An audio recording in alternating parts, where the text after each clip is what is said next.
a lot of Yuri Prohaska fans go into a category that I just named MMA NPCs. An MMA NPC is a person who's not a casual, right? They're not a casual, but they're very stupid. Now, casuals are people that are very stupid, but they don't understand that they're very stupid because they don't have an idea. They don't know what they're talking about, so they just say shit, and you're like, oh, that's a casual. Like, a casual is the type of guy to be like, Khabib is the greatest of all time. Oh, you're a casual. So then we cannot, like, take him seriously. But an MMA NPC is a person that puts up this, like, smoke show about them not being a casual by saying a whole bunch of shit. And then, through all that waffle, they get to a point where they act extremely gay. I'm not saying like a homosexual person that watches MMA, because I don't really care.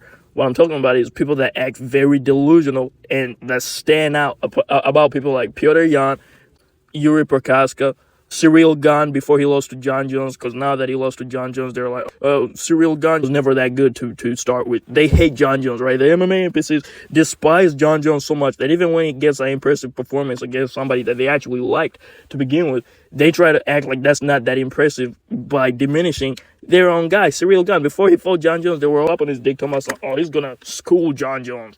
And then he loses, and they're like, oh, he was not that good.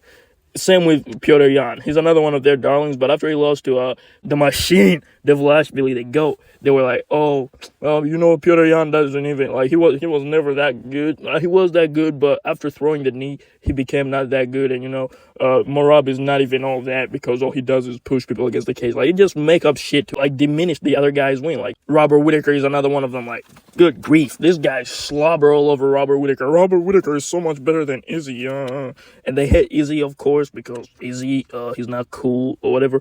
But they hate Izzy a lot. So they're like, Robert Whittaker is better than him, even though Izzy actually, like, decapitated him and murdered him 2 times in one match. And the other time they had a close match, so they were like, oh, Robert Whittaker won that fight. Like, bro, I know Robert Whittaker, like, there is a strong chance that he actually won the fight on the criteria, whatever the fuck.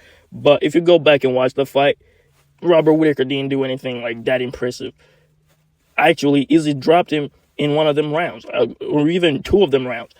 Like, if you're gonna cling on to something, let it at least be like something that is an egregious robbery. If that fight was a robbery, it was not that bad of a robbery. So, like, get a grip, all right? And they always make up shit like, the judges don't matter. What I say is the opinion that matters about the fight. Like, who the fuck are you, fucking entitled bitch? But they like Yuri Prohaska not because he's like a grip fighter and he does cool shit in the octagon and flying knees and he's a light heavyweight that does all that crazy shit. They like him because they have this little perception in their brain about him that he's this crazy samurai dude that has sword fights every morning and is like, oh, you're so mysterious and shit. Like, they probably jack off to this fucking guy doing a spinning elbow on fucking Dominic Reyes.